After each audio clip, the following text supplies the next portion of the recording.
আকাশের অবস্থা আজকে খুব খারাপ দেখছি কুসুম।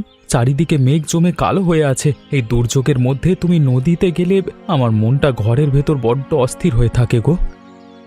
ঘরে বসে থাকলে আমাদের পেট চলবে না গো। সংসারের হাল তো এখন আমাকেই শক্ত করে ধরতে হবে। তোমার পায়ের অবস্থা অনেক খারাপ, কবে যে ঠিক হবে ওপরওয়ালাই জানে। 1 বছর আগে গাছ পড়ে পা ভাঙবার পর থেকে আমার জীবনটা একদম অর্থহীন হয়ে গেছে। তোমার মতন ঘরের লক্ষ্মীকে আজকে মাঝিগিরি করে সংসার চালাতে হচ্ছে, এটা ভেবে আমার নিজের খুব কষ্ট হয়। কষ্টের কিছু নেই, বিপদের সময় স্বামী স্ত্রী একে অপরের পাশে দাঁড়াবে, এটাই তো স্বাভাবিক নিয়ম। তুমি মাঝি সেজে এতদিন নৌকা চালিয়েছো, এখন আমি সেই হাল ধরেছি। ঘাটের জন্য ঘাটের অন্য মাঝিরা তোমাকে একা পেয়ে নানান রকম কথা শোনায় হয়তো, সেই চিন্তা আমাকে কুঁড়ে কুঁড়ে খায়। মানুষের কথার মুখে ছাই দিয়ে তুমি কতদিন একা এই বড় নদীর ঢেউয়ের সাথে লড়াই করবে কুসুম? গৌড় আমাকে অনেক সাহায্য করে, তাই বাইরের লোক নিয়ে তোমাকে ভাবতে হবে না। তুমি শুধু নিজের শরীরটার দিকে খেয়াল রেখো, সময় মতো ওষুধ খেয়ে নিও। আমি আমার মেয়ের জন্যই শ্যামনগর থেকে এই ঘাটে এসে বসে আছি। নিতিনের পা ভাঙার পর থেকে মেয়েটা আমার ঘাটে ঘাটে নৌকা চালিয়ে বেড়াচ্ছে, এটা যে সহ্য করা যায় না। আহ, বৌদি খুব সাহসী মেয়ে মাসিমা। ও যেভাবে নিতিনের পাশে দাঁড়িয়েছে তা দেখে গ্রামের সবাই ওর প্রশংসা করে। নিতিন ঘরে বসে থাকলেও বৌদি একা হাতে পুরো সংসারের খরচ আর স্বামীর চিকিৎসার দায়িত্ব সামলাচ্ছে। পরের ঘরের লোক তো ভালো কথাই বলবে, কিন্তু মায়ের মন তো আর মেয়ের এই কষ্ট মেনে নিতে পারে না। একটা পঙ্গু মানুষের সাথে থেকে আমার মেয়েটা নিজের জীবনটাই একদম শেষ করে দিচ্ছে, এটা আমি হতে দেব না। নিতিনকে দোষ দিয়ে তো লাভ নেই মাসিমা, ও তো ইচ্ছে করে নিজের পা ভেঙে ঘরে বসে নেয়। আম, নিয়তির লিখনকেও এড়িয়ে যেতে পারে না। বৌদি নিজের ইচ্ছেতেই স্বামীর সেবা করছে আর নৌকা চালাচ্ছে। আমি আজই কুসুমকে এই নরক থেকে উদ্ধার করে আমার বাড়িতে ফিরিয়ে নিয়ে যাব, এটাই আমার শেষ সিদ্ধান্ত। সারা জীবন ও একটা খোড়া মানুষের বোঝা বয়ে বেড়াবে কেন? এমনটা কোনো মা চুপচাপ দেখতে পারে না। বৌদি কিন্তু নিতিনকে খুব ভালোবাসে, ও সহজে আপনার সাথে চলে যেতে রাজি হবে বলে আমার মনে হয় না। আমি কুসুমের মা, ওর ভালো মন্দ বোঝার অধিকার আমার সবচেয়ে বেশি আছে, কেউ আমাকে আটকাতে পারবে না। ওই দেখুন বৌদির নৌকা ওপার থেকে ফিরে আসছে। আপনি ঘাটের চালার নিচে গিয়ে একটু বসুন, আমি বৌদি নৌকাটা ঘাটের খুঁটির সাথে শক্ত করে বেঁধে দিই। হ্যাঁ, কতদিন পরে তুমি এলে তাই না মা? তোমার জামাইয়ের পা ভাঙার আগে এসেছিলে। তোর এই দুরাবস্থা নিজের চোখে দেখার জন্যই আমি ছুটে এসেছি। তুই নদীতে নৌকা চালাচ্ছিস, জামাইয়ের পা ভেঙেছে বলে তুই নিজের জাত কুল খুইয়ে মাঝিগিরি করবি, এটা আমি কখনো ভাবিনি। বিপদে পড়লে মানুষ কত কি করে মা, নৌকা চালানো তো কোনো পাপের কাজ নয়, সৎ উপায়ে উপার্জন করছি। ওর এই অবস্থায় আমি যদি হাল না ধরি, তবে ও চিকিৎসা আর খাবারের অভাবে তো আমরা মারা যাব। তুই আজই আমার সাথে বাপের বাড়িতে চলে যাবি, এই পঙ্গু লোকের সাথে তোকে আর থাকতে হবে না। বাড়ি গিয়ে তোর জন্য ভালো কোনো ব্যবস্থা করব, এই অভিশপ্ত গ্রাম তোকে ছাড়তেই হবে। এ কেমন কথা বলছো মা তুমি? বিয়ের পর স্বামী ভালো থাকলে তার সাথে থাকবো, আর বিপদে পড়লে চলে যাব? ওকে এই অসহায় অবস্থায় ফেলে আমি কোথাও যাব না মা, এটাই আমার সংসার, আমি এখানেই থাকবো। তুই বড় অবুঝের মতো কথা বলছিস কুসুম।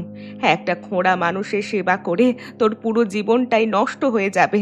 সারা জীবন তোকে এই নদীর ঘাটে বৈঠা বাইতে হবে, এর চেয়ে বড় কষ্ট আর কি বা হতে পারে?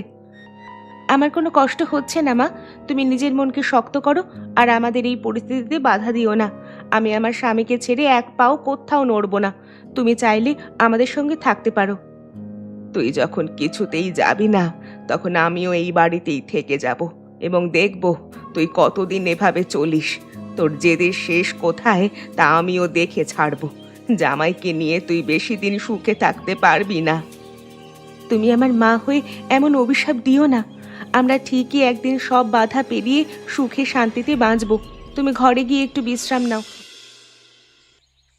ট্রেনের লেটের কারণে গ্রামে পৌঁছাতে আমাদের অনেক রাত হয়ে গেল রীতা। চারিদিকে কেমন অন্ধকার হয়ে আছে। কাদা রাস্তায় সাবধানে পা ফেলো, শহরের মতো পিচ ঢালা রাস্তা তো এখানে পাবে না, একটু মানিয়ে নাও। তোমার এই অজ পাড়াগায় আসার আমার বিন্দুমাত্র ইচ্ছে ছিল না। শুধু জমির টাকার লোভে পড়ে এসেছি। তাড়াতাড়ি আমাদের ভাগের পৈতৃক জমিটুকু বিক্রি করতে হবে। বাবা রেখে যাওয়া জমিটার দাম এখন অনেক বেড়েছে। ওটা বিক্রি, শহরে একটা বাড়ি করতে পারবো বিক্রি করে। নিতিন আর কুসুমের কি অবস্থা তো একবার জানা দরকার, যদিও ওদের সাথে আমার যোগাযোগ নেই। তোমার ওই ভাই আর তার বউয়ের কথা আমার সামনে একদম বলবে না তো। ওদের মনে করলেই আমার মেজাজ খারাপ হয়। গ্রামের কিছু লোক বলছিল তো কুসুম নাকি এখন নদীতে নৌকা চালিয়ে মানুষের পারাপার করাচ্ছে। কি লজ্জা, কি লজ্জা! কুসুম নৌকা চালাচ্ছে মানে? আমাদের পরিবারের মান সম্মান তাহলেও একেবারে মাটির সাথে মিশিয়ে দিয়েছে দেখছি। শহরের কোনো কলিগ যদি এই কথা জানতে পারে তবে সমাজে আমার আর কোনো মুখ থাকবে না। সেই জন্যই তো বলছি, জমি বিক্রির কাজটা শেষ করেই আমরা কয়েকদিনের মধ্যেই ফিরে যাব। ওদের সাথে আমাদের কোনো সম্পর্ক নেই। আমরা নিজেদের মতো বাঁচবো আর এই গ্রাম থেকে চিরকালের জন্য বিদায় নেব। তুমি ঠিকই বলেছ রিতা, সামনের ওই বাঁকটা পার হলেই আমাদের গ্রামের বাড়ি। চলো তাড়াতাড়ি গিয়ে রাতে থাকবার ব্যবস্থা করি। তুমি দালালের সাথে আজ রাতেই কথা বলে রেখো, কাল সকালের মধ্যে সব পাকা করতে হবে। রতনবাবুকে আমি আগেই খবর দিয়ে রেখেছি। উনি আমাদের বাড়ি এসে জমিটার কাগজ দেখে দাম ঠিক করবেন। তুমি মন খারাপ করো না, আমাদের কাজ মিটে গেলেই আমরা শহরের দিকে রওনা দেব। মনোজ বাবাজি, কত বছর পর তুমি বউ নিয়ে গ্রামে এলে, কিন্তু এসে তো একটা খারাপ খবর শুনতে হলো। তোমার ছোট ভাই নিতিন তো গত বছর কাজ পড়ে গিয়ে পা হারিয়ে পঙ্গু হয়ে গেছে। আমি আসবার পথেই লোকের মুখে সব শুনেছি রতন কাকা, কিন্তু আমাদের তো করার কিছু নেই, আমরা শহরে থাকি।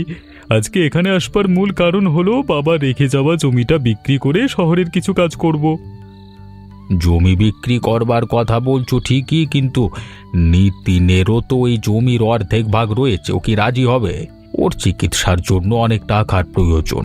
কুসুম একা নৌকা চালিয়ে কতটুকুই বার করতে পারে? নিতিন রাজি না হয়ে যাবে কোথায়? ও তো এখন উপার্জনের ক্ষমতা হারিয়ে আমার দয়ার উপর বেঁচে থাকবার কথা। জমিটা বিক্রি করা খুব দরকার, যদিও জমির পরিমাণ খুব কম। এই ভিটে আর মাঠে সামান্য একটু জমি আছে। নিয়ম অনুযায়ী হরিকে জমি বিক্রি করতে গেলে নিতিনের সই লাগবে কাগজে, নইলে বেআইনি হয়ে যাবে। তুমি কালকে সকালে নিতিনের ঘরে গিয়ে ওর সাথে কথা বলে সইটা করিয়ে আনলে ভালো হতো। আমি কালকে সকালেই ওর কাছে যাব, কিন্তু ওর বউ কুসুমকে নাকি ঘাটে দেখা যায়, সেটা খুব লজ্জাজনক। আমাদের বংশের বউ হয়ে ও এভাবে মাঝিগিরি করবে, এটা আমি কোনোভাবেই মেনে নিতে পারছি না। অভাবের সংসারে লজ্জা পাওয়ার সময় কোথায় বাবা? কুসুম যদি হাল না ধরতো তাহলে ওদের সংসার চালানো কঠিন হয়েছে। তোমরা বড় লোক, শহরে ভালো চাকরি করো, ভাইয়ের বিপদের দিনে কিছুটা সাহায্য করলে ভালো হতো না?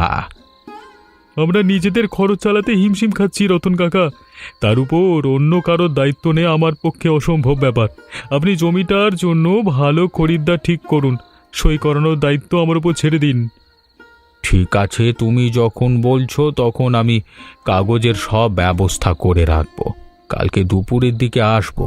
তোমরা অনেক দূর থেকে এসেছো, আজকে রাতে খাওয়া দাওয়া করে বিশ্রাম নাও, কালকে বাকি কথা হবে। দিদি, আপনারা শহর থেকে রাতে এসেছেন শুনে আপনাদের জন্য সামান্য কিছু খাবারের ব্যবস্থা করে নিয়ে এলাম। অনেক বছর পর আপনারা এই গ্রামে এলেন, ঘরের ছোট বউ হিসাবে আপনাদের যত্ন করা আমার তো কর্তব্য। আমাদের জন্য খাবার আনার কোনো প্রয়োজন তোমার ছিল না। শহরের ভালো খাবার খেয়ে আমাদের গ্রামের কিছু মুখে দিতে ভালোই লাগে না। আমরা গরিব মানুষ হতে পারি, কিন্তু মনের দিক থেকে কোনো কমতি রাখি না। আপনি একটু খেয়ে দেখতে পারেন। নিজের পরিবারের লোকজন পর হয়ে গেলে দুনিয়ায় আর কে আপন থাকে বলুন? তুমি এখন মুখে অনেক বড় বড় কথা বলছো, কিন্তু লোকমুখে তো শুনলাম তুমি নাকি আজকাল নদীর ঘাটে মাঝিগিরি করছো। আমাদের মতো সম্মানীয় বংশের বউ হয়ে তুমি এমন নিচু কাজ করছো ভেবে আমার নিজের খুব লজ্জা হচ্ছে। পেটের দায় আর স্বামীর চিকিৎসার জন্য আমাকে এই কাজ করতে হচ্ছে। এখানে লজ্জার কিছু আমি তো দেখি না। সৎ পথে কষ্ট করে টাকা রোজগার করা কোনো অপরাধ নয়। বিপদের দিনে বসে থাকলে আমাদের জীবন চলতো না। তোমার স্বামী একটা পঙ্গু মানুষ, তার কোনো ক্ষমতা নেই বলে তুমি এখন পুরো পরিবারের নাম খারাপ করছো। আমার স্বামী আজ ভাগ্যের দোষে ঘরে বসে আছেন। সুস্থ থাকলে তিনিই পুরো সংসারের ভার নিজের কাঁধে তুলে নিত। আমি তার স্ত্রী হয়ে কষ্টের দিনে একটু পাশে দাঁড়িয়েছি মাত্র, এতে বংশের সম্মান নষ্ট হয় না। তুমি যেভাবে তর্ক করছো তা দেখে বোঝাই যাচ্ছে তোমার সাহস নদী পারাপার করতে করতে অনেক বেশি বেড়ে গেছে। আমি আপনাদের সাথে ঝগড়া করতে আসিনি, শুধু নিজের দায়িত্বটুকু পালন করতে এসেছিলাম দিদিমণি। খাবারগুলো টেবিলে রেখে গেলাম, যদি ইচ্ছা হয় তবে একটু মুখে দিবেন। আমাকে এখন নদীর ঘাটে যেতে হবে। নিতিন, আমি শহর থেকে অনেক দরকারি কাজে গ্রামে এসেছি। বাবা রেখে যাওয়া যে জমিটুকু আছে তা বিক্রি করবার জন্য এই কাগজে তোমার একটা সই প্রয়োজন। বর্দা, তুমি কতদিন পরে বাড়িতে পা রাখলে, কিন্তু এসে জমির কথা বলছো? আমার পা ভাঙবার পর থেকে তুমি একটা দিনও আমাদের কোনো খোঁজ নাওনি, আজকে সই নেওয়ার জন্য চলে এলে। শহরে সংসার চালাতে আমার অনেক টাকা খরচ হয়, তাই গ্রামের এই সম্পত্তি ফেলে রাখবার কোনো অর্থ আমি দেখি না। তুমি এখন উপার্জনের ক্ষমতা হারিয়েছো, তাই জমি বিক্রি করে দিলে তোমারও কিছু টাকা পাওয়ার সুযোগ হবে। আমি পৈতৃক জমি কোনোভাবেই বিক্রি করতে দেব না। এটা আমাদের শেষ সম্বল এবং আমার বাবার একমাত্র স্মৃতি। কুসুম দিনরাত নদীতে নৌকা চালিয়ে কষ্ট করে সংসার চালাচ্ছে। আমরা এই জমিটুকু আগলে রেখে সারা জীবন বেঁচে থাকতে চাই। তোমার মতো একজন খোঁড়া মানুষের এত কথা ভালো নয়। তুমি এখন পুরোপুরি তোমার স্ত্রীর উপর নির্ভরশীল হয়ে আছো। কুসুম নৌকা চালিয়ে আমাদের বংশের যে সম্মান নষ্ট করছে, গ্রামে এসে তো লজ্জা আমার মাথা কাটা যাচ্ছে। তোমরা শহরের বড় মানুষ হয়ে আমাদের দুঃখ বুঝবে না, তাই আমার স্ত্রীর নামে কোনো বাজে কথা বলবে না। আমি তোমার বড় ভাই, আমার কথার উপর কথা বলবার অধিকার তোমার নেই। চুপচাপ এই কাগজে নিজে সই করে দাও। জমি বিক্রি করবার সব ব্যবস্থা আমি করে ফেলেছি। রতনবাবু এই বিষয়ে আমাকে অনেক সাহায্য করছেন। রতনবাবু চতুর লোক, তার বুদ্ধিতে চললে তুমি নিজের ভাইয়ের ক্ষতি করতে পারো, কিন্তু আমি সই করব না। তুমি সই না করলে আমি অন্য উপায়ে জমি নিজের নামে করে নেব। কুসুম, তুই তোর ওই পঙ্গু স্বামীর জন্য নিজের পুরো জীবনটা শেষ করে দিচ্ছিস। এটা আমি আর দেখতে পারছি না। মনোজ যেভাবে জমি বিক্রি করতে এসেছে, তাতে তোরা এই বাড়ি থেকেও একদিন পুরোপুরি গৃহহীন হয়ে যাবি দেখছি। মা, তুমি কোনো চিন্তা করো না। বড়দা জোর করে আমাদের জমি বিক্রি করতে পারবে না। নিতিন সই করেনি। আমরা কষ্ট করে হলেও নিজেদের ব্যবস্থা করে নেব। ওপরওয়ালার ওপর আমার পুরো বিশ্বাস আছে, ভালো দিন আসবেই। তুই তো কিছুতেই আমার সাথে বাপের বাড়িতে যাবি না। তোর এই জেদ তোকে অনেক বড় বিপদে ফেলবে রে। আমার আমার নিজের সামান্য কিছু জমি আছে বাপের বাড়িতে, ভাবছি ওটা বিক্রি করে আমি তোদের পাশে এসে দাঁড়াবো। তোমার বাপের বাড়ির জমি তুমি কেন আমাদের জন্য বিক্রি করবে মা? ওটা তো তোমার শেষ বয়সের একমাত্র সম্বল। আমরা তরুণ মানুষ, খেটে খেতে পারবো। তুমি নিজের সম্পত্তি এভাবে আমাদের জন্য নষ্ট করতে যেও না মা। তুই আমার একমাত্র মেয়ে, তোর কষ্ট দেখলে আমার যে বুকটা ফেটে যায়। জামাইয়ের চিকিৎসা হওয়া এখন সবচেয়ে বেশি দরকার। জমি বিক্রির টাকা দিয়ে আমি নিতিনকে শহরের বড় হাসপাতালে নিয়ে গিয়ে ভালো ডাক্তার দেখিয়ে পায়ের চিকিৎসা করাতে চাই। নিতিনের পায়ের চিকিৎসা করাতে পারলে সে আবার আগের মতন সুস্থ হয়ে নিজের পায়ে দাঁড়াতে পারবে, এটা আমার স্বপ্ন। কিন্তু তোমার জমি এভাবে বিক্রি করলে আমার নিজের মনে সারা জীবন অনেক বড় অপরাধ বোধ থেকে যাবে। অপরাধের কিছু নেই রে কুসুম। জামাই সুস্থ হয়ে গেলে তোদের সংসারে আবার আগের মতন সুখ আর শান্তি ফিরে আসবে। নিতিন তখন আবার কাজে ফিরতে পারবে, আর তোকে এই কষ্টের মাঝে গিরির কাজ আর করতে হবে না। তোমার এই উপকারের কথা আমি কোনোদিন ভুলবো না মা। তুমি রাগ করে থাকলেও শেষ পর্যন্ত আমাদের পাশেই দাঁড়ালে। ও সুস্থ হয়ে গেলে আমরা দুজনে মিলে দিনরাত পরিশ্রম করে তোমার সমস্ত টাকা আবার ফেরত দিয়ে দেব মা। আমার টাকার প্রয়োজন নেই, তোরা সুখে থাকলে আমি শান্তি পাবো। আমি কালই গ্রামে গিয়ে জমিটার ব্যবস্থা করছি। তুই এখন সংসারের বাকি কাজগুলো শেষ কর, আমি জামাইয়ের কাছে গিয়ে একটু বসি। কুসুম, আমাদের ওপারে পৌঁছে দাও। ট্রেনের সময় হয়ে গেছে, শহরে যেতে হবে। জমিটার ব্যবস্থা এবার করতে পারলাম না নিতিনের জেদের কারণে, তবে আমি আবার খুব তাড়াতাড়ি ফিরে আসব। বড়দা, আপনারা নিজেদের স্বার্থের জন্য এভাবে ভাইয়ের ক্ষতি করতে চাইলেন, এটা কিন্তু আপনাদের একদম মানায় না। ঈশ্বর সব দেখছেন।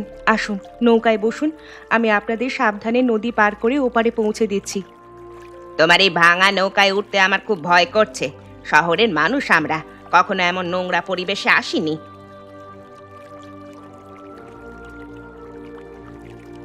নৌকা এখন মাঝ নদীতে আছে, আপনারা চুপচাপ বসে থাকুন, নইলে ভারসাম্য হারিয়ে বড় কোনো বিপদ ঘটে যেতে পারে যে কোনো সময়। তুমি আমাদের ভয় দেখানোর চেষ্টা করো না কুসুম। আমরা শহরে শিক্ষিত মানুষ, পরিস্থিতি সামালতে ভালো মতো চাইনি, বুঝেছো? সামনের মাসে এসে আমি সমস্ত পৈতৃক জমি ঠিক বিক্রি করে নিয়ে যাব। কেউ আটকাতে পারবে না আমাকে। মানুষের ভাগ্য কখন বদলায় তা কেউ বলতে পারে না বর্দা। আপনি জমি বিক্রির স্বপ্ন দেখছেন, কিন্তু সময় অন্য কথা বলতে পারে। আমি আমার স্বামীর পাশে আছি এবং তার সই ছাড়া আপনি কোনো কাগজ তৈরি করতে পারবেন না। তোমার মতো একজন সাধারণ মাঝি বউয়ের এত বড় বড় কথা শোনার ধৈর্য আমাদের একদম নেই, বুঝেছো? তুমি নৌকা তাড়াতাড়ি চালাও। শহরে ফিরে যাওয়ার জন্য আমার মনটা এখন ছটফট করছে। এই নোংরা গ্রাম আমার একদম পছন্দ নয়। নদীর বাতাস খুবই পবিত্র দিদিমণি। এখানে শহরের মতো কৃত্রিমতা নেই। মানুষ সহজ সরলভাবে বাঁচতে ভালোবাসে এই গ্রামে। ওপারে ঘাট দেখা যাচ্ছে। আপনারা নিজেদের জিনিসপত্র ভালো করে ধরুন। নৌকা এখন তীরের কাছাকাছি এসে পৌঁছে গেছে। এই নাও তোমার পর ওপারের টাকা। কুসুম, আমাদের সাথে তোমার আর কোনো সম্পর্ক রইল না। আমরা চললাম এখন। আগামী মাসে যখন ফিরে আসবো তখন জমির আসল কাগজ নিয়েই তোমার স্বামীর সামনে গিয়ে দাঁড়াবো, মনে রেখো। নিতিন, আমি আমার বাপের বাড়ির জমিটা ভালো দামে বিক্রি করে সেই টাকা নিয়ে আজ তোদের কাছে ফিরে এলাম। এগুলো দিয়ে জামাইকে শহরের বড় হাসপাতালে নিয়ে গিয়ে চিকিৎসার ব্যবস্থা করব। মা, আপনি আমাদের জন্য নিজের শেষ সম্বলটুকু বিক্রি করে দিলেন। এটা দেখে আমার নিজের খুব লজ্জা ও কষ্ট হচ্ছে। আমি একজন পঙ্গু মানুষ হয়ে ঘরে বসে আছি, আর আপনি আমার জন্য এত বড় ত্যাগ স্বীকার করলেন। মায়ের দেওয়া এই টাকা নিয়ে আমাদের আজই শহরের উদ্দেশ্যে রওনা হতে হবে। কুসুম ঠিকই বলেছে। রতনবাবু বলছিলেন শহরের হাসপাতালে ভালো ডাক্তার আছেন যারা ভাঙা পা একদম ঠিক করে দিতে পারেন। তুমি আবার নিজের পায়ে দাঁড়িয়ে নৌকা চালাবে, এটাই আমার একমাত্র ইচ্ছা। তুমি আর কোনো দ্বিধা করো না বাবা। আমার নিজের খুব ইচ্ছে করে আবার আগের মতো সুস্থ হয়ে এই সংসারের সব দায়িত্ব নিজের কাঁধে তুলে নিতে। ও নদীর ঘাটে রোদ বৃষ্টির মধ্যে কষ্ট করতে দেখলে আমার বুকটা প্রতিদিন যন্ত্রণায় ফেটে চৌচির হয়ে যায়। তোমার যন্ত্রণার দিন এখন শেষ হতে চলেছে গো। তুমি মনে জোর রাখো। ডাক্তারবাবুরা নিশ্চয়ই তোমাকে ভালো করে দেবেন। আমি ঘাটে গিয়ে গৌরকে ডেকে আনি, সে আমাদের শহরের ট্রেনে তুলে দেওয়ার ব্যবস্থা করবে। হ্যাঁ, গৌর খুব ভালো ছেলে। বিপদের দিনে সে তোমাদের অনেক সাহায্য করে। তাকে সাথে নেওয়া খুবই বুদ্ধিমানের কাজ হবে। আমি তোমাদের কাপড়গুলো গুছিয়ে একটা ব্যাগে ভরে নিচ্ছি। তোরা শহরে যাওয়ার জন্য তাড়াতাড়ি তৈরি হয়ে নে। ওপরওয়ালা আমাদের সহায় হয়েছেন। মায়ের এই আশীর্বাদ আমি মাথায় তুলে নিলাম এবং মনে নতুন বাঁচবার আশা খুঁজে পাচ্ছি। আমি এক্ষুনি আসছি। মা, তুমি ওর পাশে বসো।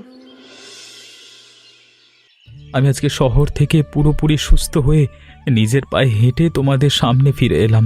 ডাক্তারের চিকিৎসায় আমার ভাঙা পা একদম ঠিক হয়ে গেছে। ওপরওয়ালার কৃপায় আমি আবার স্বাভাবিক জীবন পেলাম। তোমার পায়ের অবস্থা এখন পুরোপুরি ভালো। এ দেখে আমার চোখে আনন্দের জল চলে আসছে গো। মনটা শান্ত হলো আজ মায়ের ত্যাগের কারণে, আর তোমার নিজের ইচ্ছা শক্তির জোরে তুমি আবার এই নদীর ঘাটে ফিরে আসতে পারলে।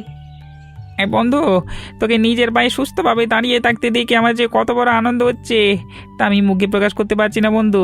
ঘাটের সবাই তোর ফেরবার পথ চেয়ে বসেছিল, তুই আবার আমাদের মাঝে ফিরে আসে খুব ভালো হলো। তোদের সবার ভালোবাসায় আমি নতুন জীবন ফিরে পেয়েছি। আর একটা ভালো খবর আছে আমার কাছে। আমি গ্রামের হরিপদ কাকার দোকানে একটা ভালো কাজ পেয়েছি। কালকে থেকেই সেখানে আমার দায়িত্ব শুরু হবে। হরিপদ কাকার দোকানে কাজ পেয়েছে মানে আমাদের সংসার তো আর কোনো অভাব থাকবে না। ওপরওয়ালার অনেক দয়া আমাদের ওপর। তোমাকে আর কাজ করতে হবে না গো। তুমি দোকানে বসে সম্মানজনক উপায় রোজগার করতে পারবে এখন। এটা তো খুব খুশির খবর নিতিন। হরিপদ কাকা খুব ভালো মানুষ, তিনি তোকে যোগ্য সম্মান দেবেন আমি নিশ্চিত জানি। কুসুম বৌদির কষ্টের দিন এবার শেষ হলো, তাকে আর এই নদীর বুকে দিনরাত নৌকা চালাতে হবে না। হ্যাঁ গৌর, কুসুম অনেক কষ্ট করেছে আমার জন্য। এবার তার বিশ্রামের সময় এসেছে। আমি তাকে আর ঘাটে আসতে দেব না। আজকে রাতে আমাদের বাড়িতে খাওয়ার দাওয়াত রইল। তুই কিন্তু অবশ্যই সময় চলে আসিস বন্ধু।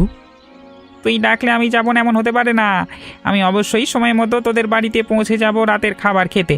কুসুম বৌদি আজকে অনেক ভালো ভালো রান্না করবে আশা করি। আমরা সবাই মিলে একসাথে আনন্দ করবো আজকে রাতে। চলো চলো, আমরা এখন বাড়ির দিকে রওনা দিই। মা ঘরে আমাদের জন্য অপেক্ষা করছে। দাদা, এই রাতে? নিতিন রে, আমি খুব বড় বিপদে পড়ে আবার এই গ্রামে তোমাদের কাছে ফিরে আসতে বাধ্য হয়েছি। আমি শহর থেকে অফিসিয়াল লোন নিয়েছিলাম, এখন টাকা শোধ করতে না পারলে আমার চাকরি চলে যাবে। বর্দা, তুমি ঘরের ভেতর এসো। রাগ অভিমান ভুলে আমাদের সাথে বসে আগে কিছু মুখে দিয়ে নিজের মনটা শান্ত করো। তোমার বিপদের কথা শুনে আমার খারাপ লাগছে। ভাই হিসেবে তোমাকে এই অবস্থায় ফেলে দিতে পারি না কখনো। আমি আগে তোমাদের সঙ্গে অনেক খারাপ ব্যবহার করেছি, বিশেষ করে জমির জন্য কুসুমকে অনেক অপমান করেছি অহংকারের বশে। আজকে আমার নিজের ভুল আমি বুঝতে পারছি। তোমরা ছাড়া এই দুনিয়া আমার পাশে দাঁড়ানোর মতো আর কেউ নেই। অতীতের কথা মনে রেখে লাভ নেই বর্দা, তুমি শান্ত হও।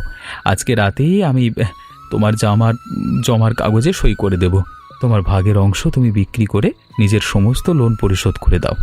আমি আর বাধা দেব না। মনোজ বাবা, অহংকার মানুষের বুদ্ধি নাশ করে দেয়। আজ তোমাদের এই অবস্থা দেখে আমার নিজেদেরও খুব কষ্ট হচ্ছে। বিপদের সময় পরিবারের মানুষই পাশে দাঁড়ায়, এটাই চিরন্তন নিয়ম। তোমরা এখন থেকে ভালো মানুষের মতন থাকার চেষ্টা করো। নিতিন, তোমাকে এত বড় বিপদ থেকে বাঁচালি ভাই। উপকারের কথা আমি সারা জীবন মনে রাখবো ভাই। পরিবার মানেই তো একে অপরের বিপদে পাশে দাঁড়ানো মনোজ দাদা। আপনি নিতিনের মতোই ভাই পেয়ে সত্যি খুব ভাগ্যবান মানুষ। আজকে আনন্দের দিন, নিতিন সুস্থ হয়েছে এবং আপনার সমস্যারও সমাধান হয়ে গেল। আমি আর বাড়িতে ফিরে যাব না। কুসুমের এই সুখের সংসারে মেয়ে আর জামাইয়ের সাথেই থেকে যাব সারা জীবন। নিতিন এখন সুস্থ হয়েছে, কুসুমেরও কষ্ট কমেছে। আমার শেষ জীবনটা এদের চোখের সামনেই শান্তিতে কেটে যাবে আশা করি। তোমাকে আমরা আর কোথাও যেতে দেব না মা।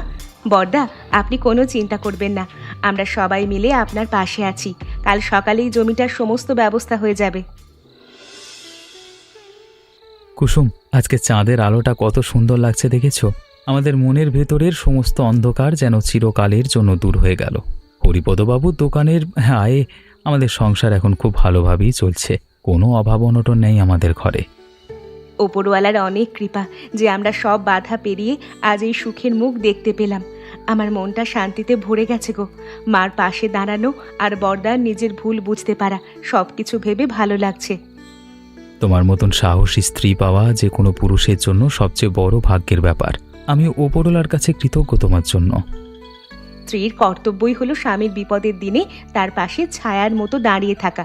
আমি শুধু নিজের দায়িত্বটুকু পালন করেছি মাত্র। তুমি আজ সুস্থ হয়ে নিজের পায়ে দাঁড়িয়েছো, এর চেয়ে বড় আনন্দ আমার জীবনে আর কিছুই হতে পারে না। এখন থেকে সংসারের সব দায়িত্ব আমার। তোমাকে আর কষ্টের মাঝে নদীর ঘাটে গিয়ে মাঝিগিরি করতে হবে না। তুমি ঘরের লক্ষ্মী হয়ে এ বাড়িতে থাকবে। আমি তোমার কথা মেনে নিলাম। মাঝি বউয়ের পরিচয় ছেড়ে আমি এখন শুধু তোমার ঘরের লক্ষ্মী বউ হয়েই থাকবো। তবে নদীর ওই দিনগুলোর কথা আমার সবসময় মনে থাকবে, কারণ ওটাই আমাদের কঠিন সময় বাঁচিয়ে রেখেছিল। এবার ঘুমাতে হবে। কালকে সকালে আমাকে আবার সময়ে হরিপদ কাকার দোকানে কাজে যেতে হবে।